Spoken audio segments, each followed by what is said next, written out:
بسم الله الرحمن الرحيم. أتى على الإنسان حين من الدهر لم يكن شيئا مذكورا إنا خلقنا الإنسان من نطفة أمشاج نبتليه فجعلناه سميعا بصيرا إنا هديناه السبيل إما شاكرا وإما كفورا إنا أعتدنا للكافرين سلاسل وأغلالا وسعيرا إن الأبرار يشربون من كأس كان مزاجها كافورا عينا يشرب بها عباد الله يفجرونها تفجيرا يوفون بالنذر ويخافون يوما كان شره مستطيرا ويطعمون الطعام على حبه مسكينا ويتيما وأسيرا إنما نطعمكم لوجه الله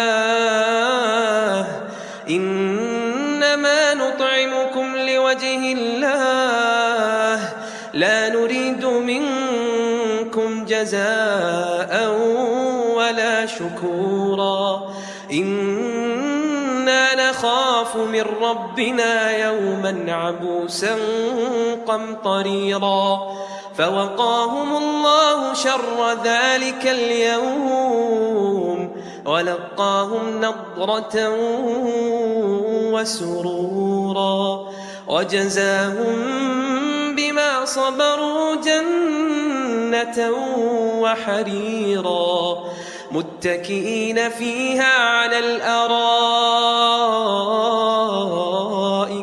لا يرون فيها شمسا ولا زمهريرا ودانية عليهم ظلالها وذللت قطوفها تذليلا ويطاف عليهم بآنية من فضة وأكواب كانت قوارير من فضة قدروها تقديرا ويسقون فيها كأسا كان مزاجها زنجبيلا عينا فيها تسمى سلسبيلا ويطوف عليهم ولدان مخلدون إذا رأيتهم حسبتهم لؤلؤا منثورا وإذا رأيت ثم رأيت نعيما وملكا كبيرا عاليهم ثياب سندس خضر واستبرق وحلوا أساور من فضة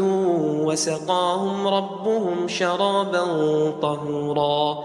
إن هذا كان لكم جزاء وكان سعيكم مشكورا إنا نحن نزلنا عليك القرآن تنزيلا فاصبر لحكم ربك ولا تطع منهم آثما أو كفورا واذكر اسم ربك بكرة وأصيلا ومن الليل فاسجد له وسبحه ليلا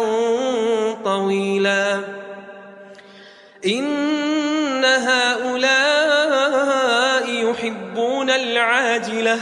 ويذرون وراءهم يوما ثقيلا نحن خلقناهم وشددنا أسرهم وإذا شئنا بدلنا أمثالهم تبديلا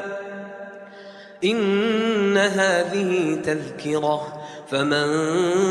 شاء اتخذ إلى ربه سبيلا وما تشاءون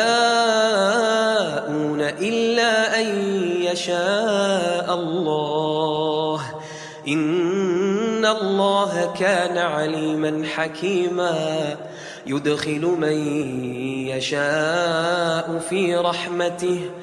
والظالمين أعد لهم عذابا أليما.